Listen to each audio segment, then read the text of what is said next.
Hello, I am Eric Schomborn, and I am here to present to you the Ripe Now app. Ripe Now was created by myself, along with Matthew and Hayden.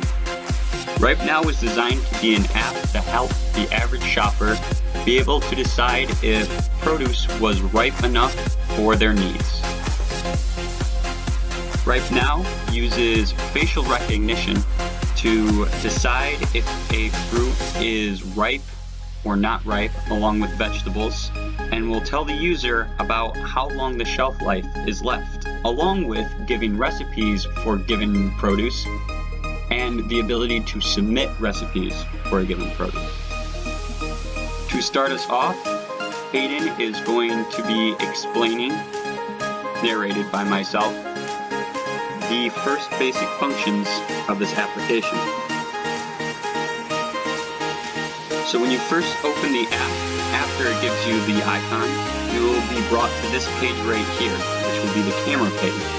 Now, normally there will be a camera running automatically, similar to when you open up other camera-related apps.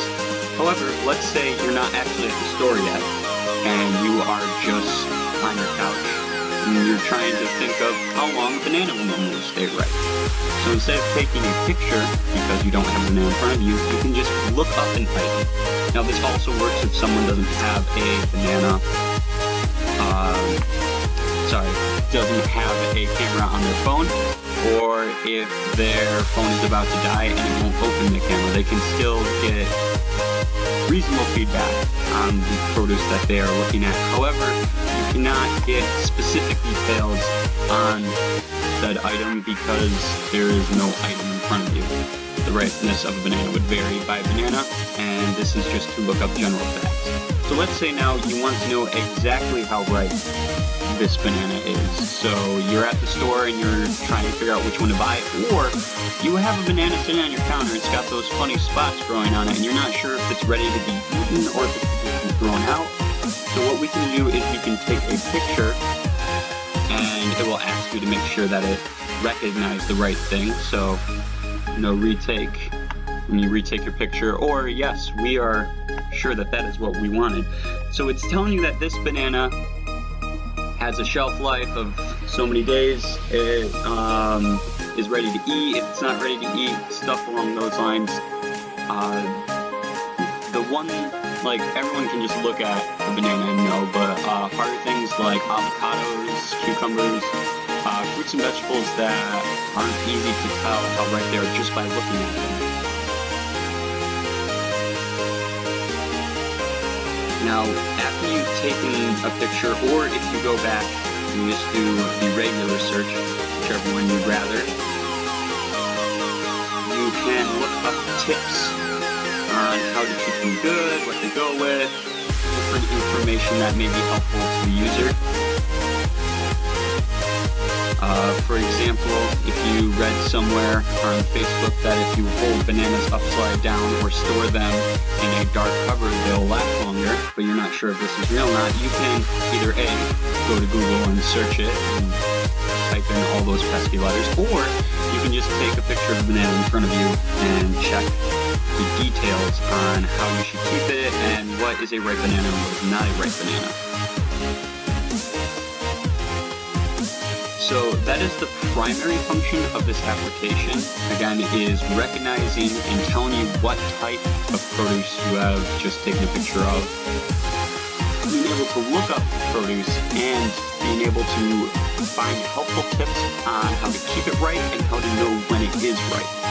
The app was originally designed for basically two classifications of shoppers. Either A, we'll say super shopper, who wants to be able to go through really fast and already knows where everything is, but may not be able to tell when something is ready or how long the shelf life is. And a good example again is avocado, which are always hard to tell how ripe they are. And then the other end of this would be for the unexperienced shopper, the person who really doesn't know what's going on, doesn't know the difference between, let's say, a snow pea and a normal pea, or doesn't know the difference between a cucumber or a zucchini, and needs specific items. So this way they can just recognize whether or not they are holding a zucchini or an apple. the next part of this is the recipes. Recipes are really nice. Sometimes you know you want banana, but you're not sure what exactly you want that banana in. So we can go ahead and we can look up recipes for the banana. We have a few listed right here, right up the top. Obviously, there's going to be many more, and it's going to be in the scroll list once this thing hits the market and everyone is using it. I really like banana bread, so we can click on it. It gives us a quick rundown of what we'll need and how we make it. So 2 cups of banana and 1 cup of bread makes sense. But I changed my mind. I don't really want banana bread anymore. Banana cookies. Ooh, banana cookies look good. Fantastic. So we have banana cookies on here. And that's how we get around with looking at different recipes with our search. The next part we'll be going over is how to submit a recipe and how to favorite a recipe. This part is narrated again by me, Eric Schoenborn, but is written up by Matthew. So for this part, we have our recipes. We've already selected using the recognition and we know where things are. But let's say we want to favorite something. So we're going to just find the recipe that we like, know that we like it by reading it, obviously. And then we have this little button down here. This is now on my favorites. Ooh, this is not really my favorite anymore. I have now decided I don't like banana bread. So we go to banana chocolate chip cookies, which obviously is everyone's favorite. Oops. Clicked the wrong button, sorry about that. We add it to our favorites and then we can use it. Let's get back to our banana recipes. And we can go through our favorites that way. Banana bread, add to favorites, remove from favorites, the basic. But how do we get to the items after we favorite it? We have an icon down on the right over here. This allows us to go to a list of things that we have favorited, and we can use them, go back to them, and be able to read them again. So instead of having to take a picture again of a banana, we can just click on our favorites, go to our chocolate chip cookies, and they're already right there. The final part of this app, and this is what really connects the user with other users, is the submit a recipe. So backtracking all the way to taking a picture of a banana. I really like bananas. We backtrack through.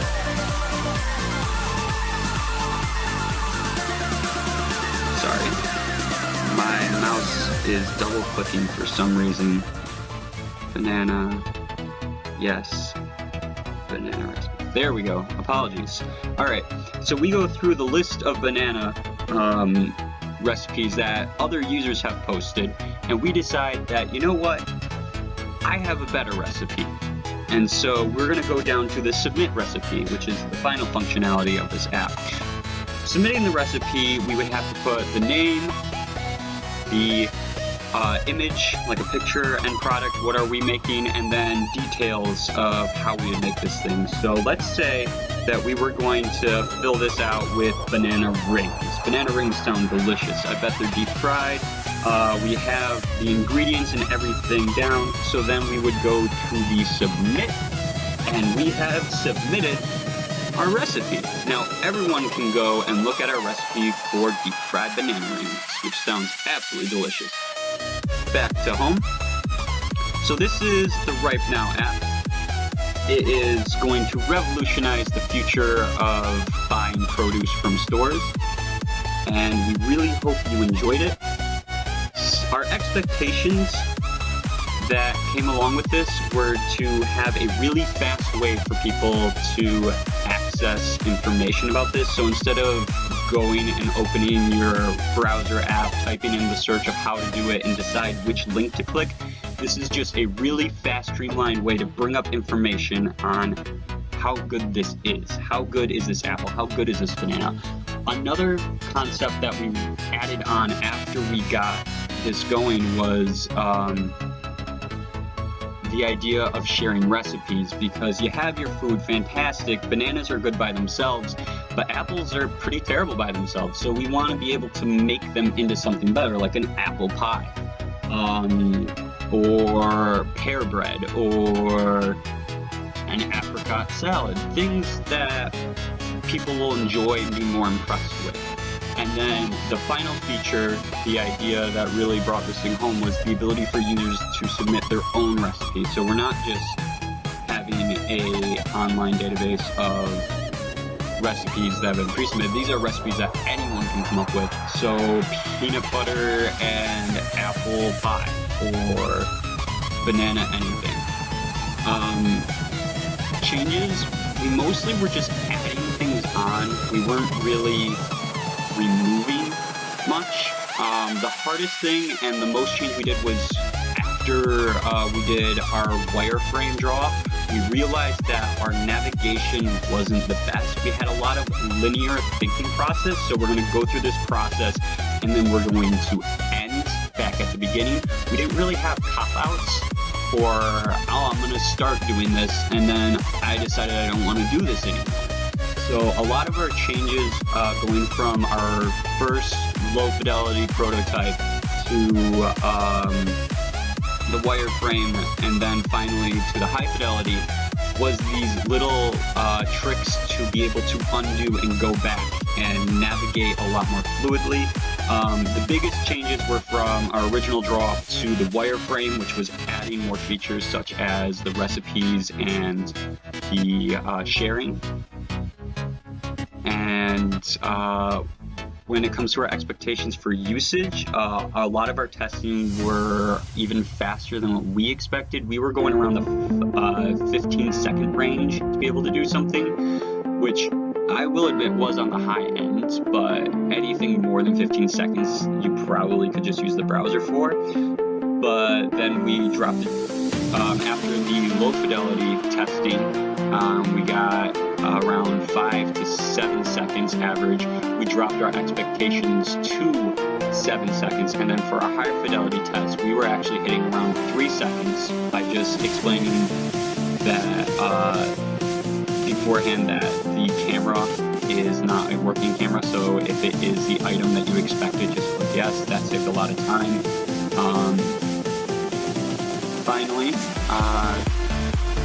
I feel like that this is a pretty solid product. I don't think that adding any more to it is beneficial, because then it's just too much. So I believe this is the good conclusion of what we want it to be.